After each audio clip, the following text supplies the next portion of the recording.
बहुत समय पहले एक घने जंगल के पास एक छोटा सा गांव था। इस गांव के लोग बहुत शांत और खुशहाल जीवन जीते थे, लेकिन रात होते ही सभी अपने अपने घरों में बंद हो जाते।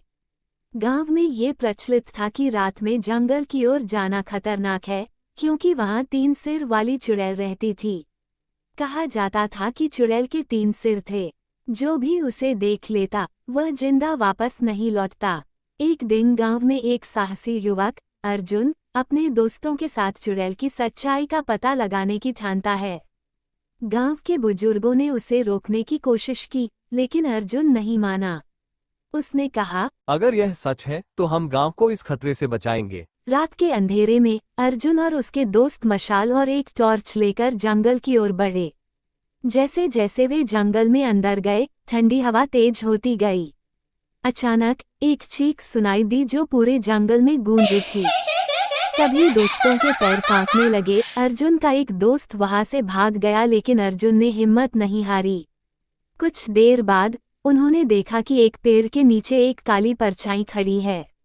जैसे ही अर्जुन ने मशाल की रोशनी उस पर डाली, उनकी सांसें थम गईं। वह 3 सिर वाली चुड़ैल थी। उसके 3 सिर अलग अलग दिशाओं में घूम रहे थे और उसकी आंखें खून की तरह लाल थीं। चुड़ैल ने कहा, जो यहाँ आया है वह वापस नहीं जा सकता।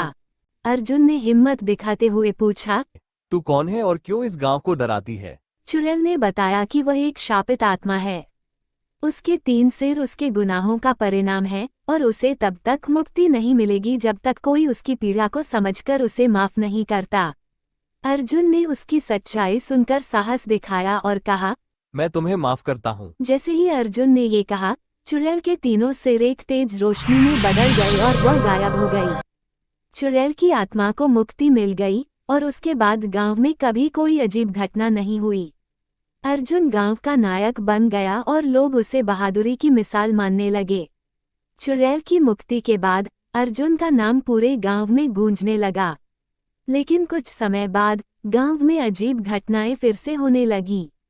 इस बार समस्या जंगल तक सीमित नहीं थी। गांव के कुएं का पानी अचानक सूखने लगा, खेतों में फसलें मुरझाने लगीं और रातों में गांव के चारों ओर अजीब सी परछाइयां घूमती नजर आतीं। गांव के बुजुर्गों ने कहा, ये जंगल का प्राचीन श्राप है। चुड़ैल तो गई, लेकिन उसका श्राप अभी भी यहाँ है। एक दिन गांव में एक रहस्यमयी पुजारी आया। उसने अर्जुन से कहा, तुमने चुड़ैल को मुक्ति दी, लेकिन उसकी मुक्ति के बाद जो शक्ति जागी है वह कहीं अधिक खतरनाक है। जंगल में एक प्राचीन शैतानी शक्ति है जो अब आजाद हो गई है। इसे रोकने के लिए तुम्हें फिर से जंगल जाना होगा। अर्जुन ने अपने दोस्तों को इकट्ठा किया और पुजारी से पूछा, हमें क्या करना होगा? पुजारी ने एक पुरानी किताब निकाली जिसमें लिखा था कि जंगल के केंद्र में एक प्राचीन वृक्ष है जिसे कालवृक्ष कहते हैं। ये वृक्ष ही उस शैतानी शक्ति का स्रोत है। इसे नष्ट किए बिना गांव को शांति नहीं मिलेगी। अर्जुन, उसके दोस्त और पुजारी ने जंगल की ओर यात्रा शुरू की। जैसे जैसे वे जंगल के अंदर बढ़ते गए, अजीब चीजें होने लगीं। कभी उन्हें फुसफुसाहट सुनाई देती, कभी परछाइयां उनके पास से गुजरती। अर्जुन ने महसूस किया कि यह यात्रा पहले से भी अधिक खतरनाक थी। जब वे वहां पहुंचे तो उन्होंने देखा कि एक विशाल वृक्ष अंधेरे में खड़ा था। उसकी जड़ें जमीन से बाहर निकली हुई थीं और वे सर्पों की तरह हिल रही थीं।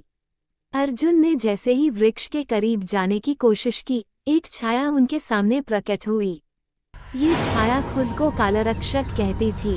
कालरक्षक ने कहा, जो इस वृक्ष को नष्ट करने की कोशिश करेगा वो अपनी जान गंवाएगा। अर्जुन ने जवाब दिया, अगर हमें अपनी जान देकर भी अपने गांव को बचाना पड़े तो हम तैयार हैं। अर्जुन ने पुजारी द्वारा दी गई पवित्र मशाल से कालवृक्ष को जलाना शुरू कर दिया। जैसे ही कालवृक्ष जलने लगा, जंगल में छिपी सारी बुरी शक्तियां चीखने लगी और गायब हो गईं। जंगल फिर से शांत हो गया। अर्जुन और उसके साथियों ने गांव लौटकर सभी को ये खुशखबरी सुनाई। उस दिन से गांव में कभी कोई अजीब घटना नहीं हुई। अर्जुन न केवल गांव का नायक बना, बल्कि उसकी कहानी दूर दूर तक फैली और उसे श्रापमुक्त अर्जुन के नाम से जाना जाने लगा। ये कहानी सिखाती है कि साहस, टीम वर्क और दृढ़ निश्चय से किसी भी समस्या का समाधान संभव है।